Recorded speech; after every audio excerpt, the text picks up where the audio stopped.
Sir, రెండు రాష్ట్ర ప్రభుత్వాలు పనితీరు పైన మీ కామెంట్ ఏంటి? ఎట్లా పనిచేస్తున్నాయి? ఇక్కడ రేవంత్ రెడ్డి గారు ఖజానా లేదంటున్నారు, అక్కడ చంద్రబాబు నాయుడు గారు సూపర్ 6 అమలు చేయాలంటే ఖజానా ఖాళీ ఉంది మరి చెయ్యాలి అంటున్నారు. ఖజానా ఎక్కడో దేవుడు మనకు డబ్బులు ఇవ్వడం, ఖజానాల డబ్బులు మన పన్నుల డబ్బుల్లోంచి వస్తుంది. అఫ్ కోర్స్ సంపద సృష్టిస్తాను అన్నారు ఎలక్షన్స్ టైంలో, బట్ ఇప్పుడు ఎందుకు ఖజానా ఖాళీ ఉందని చెప్పి? తెలంగాణ తీసుకోండి, రెండుకి వేరు వేరు రకాల సమస్యలు. తెలంగాణ తీసుకోండి, తెలంగాణ ఏర్పడినప్పుడు 2014లో దేశంలో అతి ఎక్కువ మిగులున్న రాష్ట్రం తెలంగాణ. 1,16,000 కోట్ల రూపాయలు రెవెన్యూ మిగులున్నట్టుగా చూపెట్టారు అన్నాడు 5 ఏళ్ల కాలంలో. 14వ ఆర్థిక సంఘం నివేదికలో స్పష్టంగా పేర్కొన్నారు. తలసరి ఆదాయం హైదరాబాద్ నగరం పుణ్యమా అని చెప్పని చాలా ఎక్కువ ఉన్న రాష్ట్రం. ఇప్పటికి కూడా తలసరి ఆదాయం చాలా ఎక్కువ ఉన్న రాష్ట్రం. దేశంలో నెంబర్ 1, నెంబర్ 2గా వస్తుంది. పెద్ద రాష్ట్రాల్లో పోస్తే నెంబర్ 1 తెలంగాణ. బంగారం లాంటి రాష్ట్రంలో అయితే డబ్బులు వృధా చేశారు, రాచరిక పోకడలతోనో మూర్ఖపు పథకాలతోనో, లేకపోతే తాత్కాలికమైన సంక్షేమానికి పెద్దపీట వేశారు. గత ప్రభుత్వం కొంతవరకు బ్యాలెన్స్ పార్టీ వృధా అయింది, కానీ డబ్బులు వృధా అయినాయి. కానీ కొన్ని పథకాలకి, కాళేశ్వరం లాంటి పథకాలు డబ్బు ఖర్చు ఎక్కువ ఫలితం తక్కువ అని గట్టిగా వాదించిన వాడిని నేను, గొంతు విప్పినవాడిని నేను. ఇప్పుడు మాట్లాడలేదు, ఎందుకంటే పని అయిపోయిన తర్వాత నష్టం జరిగిన తర్వాత మాట్లాడేందుకు? ఇప్పుడు అందరూ మాట్లాడడం మొదలెట్టారు. నానాడు ఒకటి నోరెప్పల సకాలంలో అయిపోయింది, అలాంటి జల జరిగినాయి. కానీ అయినా కూడా కొన్ని పొరపాటు జరిగినా కూడా సంక్షేమం అభివృద్ధి సమతూకం పాటించారు మొత్తం మీద. అందుకే హైదరాబాద్ నగరం కానీ తెలంగాణలో మరికొన్ని ప్రాంతాలు కానీ ఖచ్చితంగా మౌలిక సదుపాయాలు బాగుపడ్డాయి, పెట్టుబడులు వచ్చినాయి. ఇప్పుడు కాంగ్రెస్ వారు అధికారం రావాలని చెప్పని అడ్డగోలుగా కొన్ని కొత్త హామీలు ఇచ్చేశారు. నిన్న మొన్న పత్రికల్లో చూస్తే 31,000 కోట్ల రూపాయలు అప్పు తీసుకొచ్చి అప్పులు తీరుస్తున్నారు. మేము ప్రపంచంలో అనితర సాధ్యమైన రీతిలో అద్భుతాన్ని సాధించామని ప్రకటన తెచ్చుకుంటున్నారు. ఏ సంకేతం ఇస్తున్నాం మనం? నేను నిర్మోహటంగా అడుగుతున్నాను, ఏ సంకేతం ఇస్తున్నాం మనం?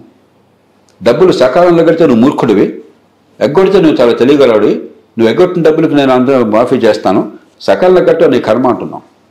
ఎలక్షన్ల ముందు మీకెందుకు రుణాలు తీసుకోండి, ఈ నాయకులు చెప్పారు, రుణాలు తీసుకోండి మేము రాగానే మాఫీ చేస్తామని చెప్పారు. ఇదే మన సమాజంకి ఇచ్చే సంకేతం? ఏ రకంగా ఈ సమాజాన్ని పనికొస్తుంది చెప్పండి, గుండె మెచ్చి చేసి చెప్పండి నాకు. రేపు పొద్దున మళ్ళీ రైతులకు రుణాలు అడగని ఇస్తాడా?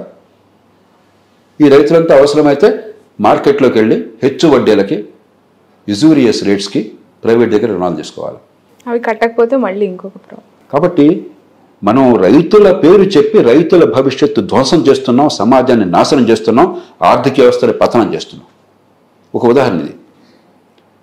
కాబట్టి ఈవేళ తెలంగాణలో తెచ్చిపెట్టుకున్న సమస్యలు స్వయంకృతాపరాధము. బంగారం లాంటిది మన చేతుల్లో ఉంటే దాన్ని ఉపయోగించుకోవటం కాకుండా మాకు అధికారం వస్తే రాష్ట్రం సర్వనాశనం పర్లేదని వ్యవహరిస్తున్నారు. ఇప్పటికైనా మేలుకోకపోయినట్టయితే పచ్చటి రాష్ట్రంలో మీరు చుచ్చుపెట్టిన వాళ్ళు అవుతారు. కానీ బయటపడడం తెలంగాణలో సాధ్యం. ఎందుకంటే హైదరాబాద్ బంగారు గుడ్డు పెట్టే బాతు. దీన్ని చంపకుండా ఉంటే కాపాడుకోవాలి. విపరీతమైన అవినీతి వల్ల కానీ, అసమర్థత వల్ల కానీ, మూర్ఖ విధానాల వల్ల కానీ దీన్ని చంపకుండా ఉంటే తెలంగాణను కాపాడుకోవచ్చు. కానీ ఊరికే దేవుడా దేవుడు అని చెప్పిన గాల్లో దీపం పెడితే కాపాడబడేది కాదు. ఆంధ్రప్రదేశ్ ప్రారంభంలోనే నష్టంతో పుట్టింది. ఎప్పుడైతే హైదరాబాద్ని కోల్పోయినటువంటి రాష్ట్రమైందో, హైదరాబాద్లో వచ్చిన మిగులు ఉమ్మడి రాష్ట్రంతో పంచుకునేది తెలంగాణకి మాత్రం వచ్చింది సహజంగానే. ఆంధ్రప్రదేశ్ లేకపోయేసరికి లోటు వచ్చింది. ఆ తర్వాత ఆంధ్రప్రదేశ్లో కూడా కొంతకాలం పాటు 14 నుంచి 19 దాకా సంక్షేమాన్ని అందించారు, అభివృద్ధిని కూడా గట్టిగా చేపట్టారు. వనరులు లేకపోయినా కూడా పోలవరం ప్రాజెక్ట్ కావచ్చు, రాజధాని నిర్మాణం కావచ్చు, రాజధాని కంటే ముఖ్యంగా ఒక గ్రీన్ ఫీల్డ్ సిటీ నిర్మాణం కావచ్చు, కియా మోటార్స్ లాంటివి కావచ్చు, మౌలిక సదుపాయాల కల్పన కావచ్చు, చిత్తశుద్ధితో ప్రయత్నం జరిగింది.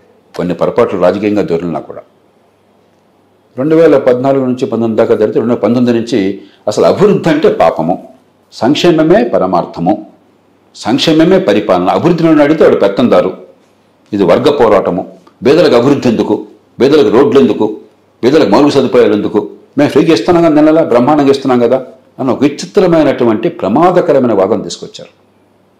చివరికి రాష్ట్రాన్ని అధ్వాన స్థితితో నెట్టారు.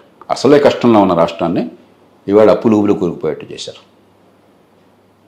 కాబట్టి ఈవేళ మళ్ళీ ఒకసారి సంక్షేమానికి అభివృద్ధికి సమతూకాన్ని పాటిస్తూ, పొదుపరితనాన్ని పాటిస్తూ, ఇతరులను చూసి తెలంగాణను మరో రాష్ట్రాన్ని చూసి లేని డబ్బులు ఖర్చు పెట్టడం కాకుండా మౌలికమైన క్రమశిక్షణ పాటిస్తూ మౌలిక సదుపాయాలను బాగు చేసి పెట్టుబడులను ప్రోత్సహిస్తే అయినా 3-4 ఏళ్ళు కనీసం పడుతుంది. ఒక 5-6 ఏళ్ళు కూడా పట్టచ్చు ఒక గాడిన పడడానికి.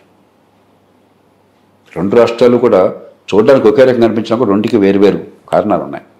దాన్ని బట్టి మన పరిష్కారం ఉంటుంది. ఖచ్చితంగా అభివృద్ధి అనేది పూర్తిగా గాలి కొదిలేయటం వల్లనే గత ప్రభుత్వం ఇలాంటి పరిస్థితిని ఎదుర్కొంది. ఆంధ్రప్రదేశ్లో అభివృద్ధి అంటే పాపం అన్నట్టుగా మాట్లాడారు. ఇది చాలా విచిత్రం. దేశంలో ఎప్పుడు జరగదు ఇట్లా. అభివృద్ధిని అడిగితే వాళ్ళంతా కూడా డబ్బున్న వాళ్ళు అడుగుతున్నారు, మీకెందుకు అభివృద్ధి? అది ధనికుల కోసం, డబ్బున్న వాళ్ళ కోసం అభివృద్ధి, పెత్తందారుల కోసం అభివృద్ధి.